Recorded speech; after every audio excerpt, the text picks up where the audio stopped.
Hi there, this is Daniel Backer and welcome to Off the Wall Novels. I just wanted to make a very quick video in order to say thank you because I hit 2,000 subscribers and that feels really cool because I've been doing this channel for a couple of years now and it's awesome to see that it's gaining some traction. So thank you so much if you're a new subscriber or if you're an old subscriber and you're just checking in to celebrate with me. I assume that most of the new subscribers came from my recent video on the influence that Thomas Pynchon had on Paul Thomas Anderson. That one has probably the fastest growth of any video that I've posted before, so if you're new here, welcome. I highly encourage you to check out some of my other videos if you haven't seen them. Even if you haven't read the book, I try to make them like short films. A lot of the video essays that I have in the featured playlist I think are good starting points. Once again, even if you haven't checked out the book before, it might be that thing that encourages you to finally break down and buy the book or find some kind of copy online. In addition to that, you can support me by reading my novel, Lionel, Lancet, and the Right Vibe. That was undoubtedly inspired by a lot of the titles that I talk about here on the channel, but then also some amazing books that I might just keep to myself as secret influences. But I, in particular, tried to make it funny and tried to make it thought-provoking without being too dense, and I think that I pulled that off. So consider checking out the book if you have any interest there. I also have an EP that's here on my YouTube channel or on any streaming platform that you can listen to if you don't want to support me monetarily. All right, so pretty much I got a new job 2 months ago or so, and so definitely in a bit of a transitional phase here in New York.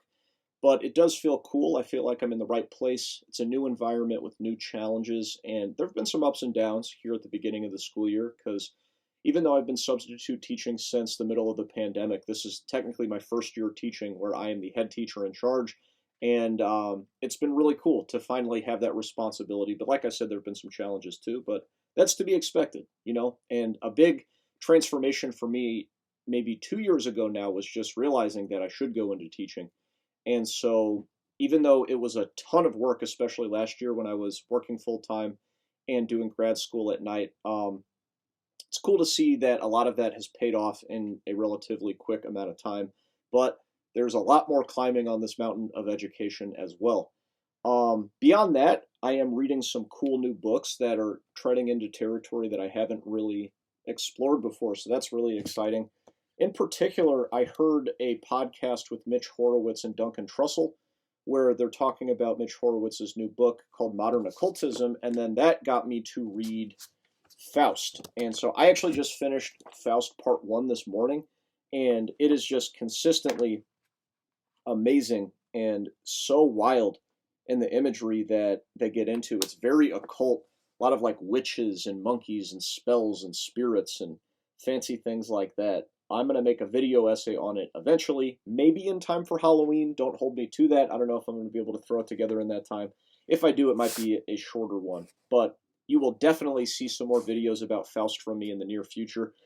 Also, what's super cool is that a lot of this book gets into occult wisdom, and it's got me in a headspace thinking about synchronicities and Carl Jung and other kind of alternative thought systems. And the other day, I ran into Mitch Horowitz on the train, and I introduced myself out on the train platform, and he gave me this little card. So I have a little artifact that I'm going to keep in the book, and I will definitely never forget that because it's cool to run into any artist that you admire or any writer that you admire, but especially given the subject matter, it felt especially potent that I should just randomly run into him on a train as I'm reading his book and being completely blown away by the recommendation that he gave with Duncan Trussell on the podcast. Yeah, felt like a very cool moment. And sometimes in New York, I have fallen into a routine and kind of forgot what an amazing place that I'm in. And that was one of those moments that kind of pinches you awake and makes you realize that it is a very amazing environment, New York City in general. I had a more weird version of that at the beginning of this job where I think in my first week of working there, it's in Murray Hill, which is right in the middle of Manhattan. I saw these two women get into a fight at a food truck, and in the same moment, like not the same day, but literally the same moment, I turn my head and look across the street, and there is like a butt-ass naked man just standing there, and everybody's like freaking out, like, dude, there are kids around, what are you doing? And that one I don't think has as clear of significance as running into Mitch Horowitz, but it definitely was one of those moments that kind of shook me out of my waking sleep of just falling into a routine and a habit, and it made me realize, like, ooh, this is New York chapter 2. And I do have a little bit of nostalgia for the first 2 years here because it was so immediately agreeable to me when I moved here that I almost had to pinch myself because I've moved to a lot of different cities in my 20s, and there's usually a lot of growing pains. And there were some growing pains here too. But in this case, I just immediately fell into an awesome community. It made me change my career into education. I was just so inspired. I ended up picking up music again after being really burnt out on it and uninspired for a long time. And unfortunately, that chapter of New York has come to a close, and I'm so grateful for it. It's honestly one of the best periods in my entire life. But, um, at the same time, I think it was time for it to end. And I'm in this new phase now. So I can imagine that I'm going to look back at this as a pretty big transition for me. As cool as the stuff is that's going on for me right now, it does feel like I'm kind of setting some things in motion for some bigger moves here in the future. One of those is, of course, The Kingdom of Liminal Space, the novel that I've been working on and talking about for, I guess, about 2 years now. That's been my big project since moving to New York, and I feel very, very good about the way that it's progressing. The general premise is that there is a musician who kind of mirrors my getting burnt out with music, specifically guitar music, and seeing the world shift more toward dance music and just change in general. And it definitely explores a lot of my feelings of obscurity and trying to be an artist that gets some recognition and not getting recognition and wondering why that is, and wondering if your authentic dream to be successful can be neatly untangled from these capitalist imperatives to make a bunch of money on your art. It's asking a lot of those questions. All of that is to say, one of the things that kind of shakes the main character out of that is getting involved with modular synthesizers, one of which channels an entity into his brain and proceeds to recolonize the way that he thinks about the world. Recolonize and decolonize, you get the idea.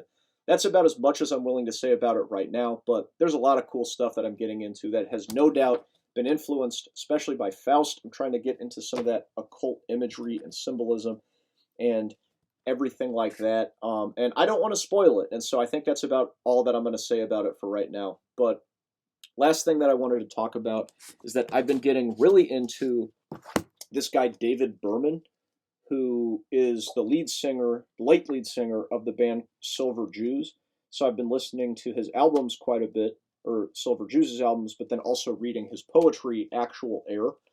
And this has been a breath of fresh air in the same way that Faust has, because I'm somebody that actually just would describe myself as not that into poetry, which is kind of silly because I love song lyrics, I love rhymes and stuff like that, but like traditional academic poetry never really appealed to me in school as much as novels did, and things like story structure and how those skills can apply to watching cinema and things like that.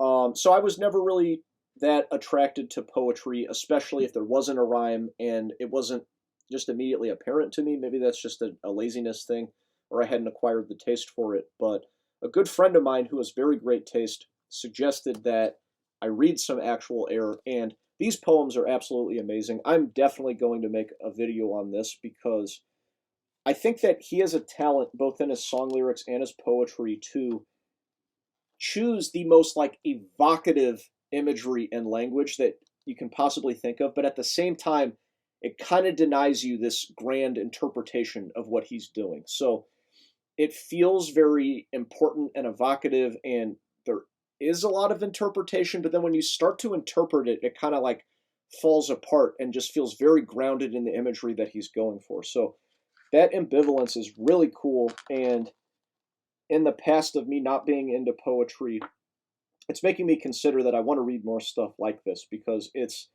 giving me this kind of sublime feeling in a very accessible format that I get from some of those postmodern novels that I love so much, but it's accessible, it's contained. I can get the idea, get in and out, and spend more time like ruminating on it as opposed to just worrying about finishing it. Because frankly, recently I have not been as encouraged to finish a lot of books. Even if I really like them, if I don't read it fast enough, the novelty kind of wears off, and I'm like, God dang, got another couple hundred pages of this, and it's a little daunting. So it's been refreshing to get into some stuff like this. And even though Faust is much longer, Faust is like 345 pages, at least in my edition, with a lot of interpretive notes too, some of which are necessary, I think. I'm giving myself permission to just go through it very slowly and just appreciate the language. And if I'm really struck by a section, I just reread it. And I would do that in some novels, but I think there's always some pressure in a novel of like, well, you got to keep your pace going, many hundred pages ahead of you to read. And yeah, it's just been nice to kind of step outside of that and see a different way of experiencing art that still scratches that same like literary itch that I obviously have been afflicted with. So everybody, thanks so much for checking out this video. Like I said, I just wanted to make a quick one, kind of give you guys an update on what I've been into. Please, once again, if you have any interest in supporting me, check out Lionel, Lancet, and The Right Vibe. I'm very proud of it. I'm even more proud of this next one. I'm working on the Kingdom of Liminal Space, so stay tuned for that. That one's going to have an album that corresponds to the themes, imagery, and scenes in the book, so that it's going to be a multimedia project. I'll give us more updates on that and maybe some surprises in the pipeline, but I don't want to give it away for right now. Check out my EP if you have any interest, and you have a good day. Good to see you. Goodbye.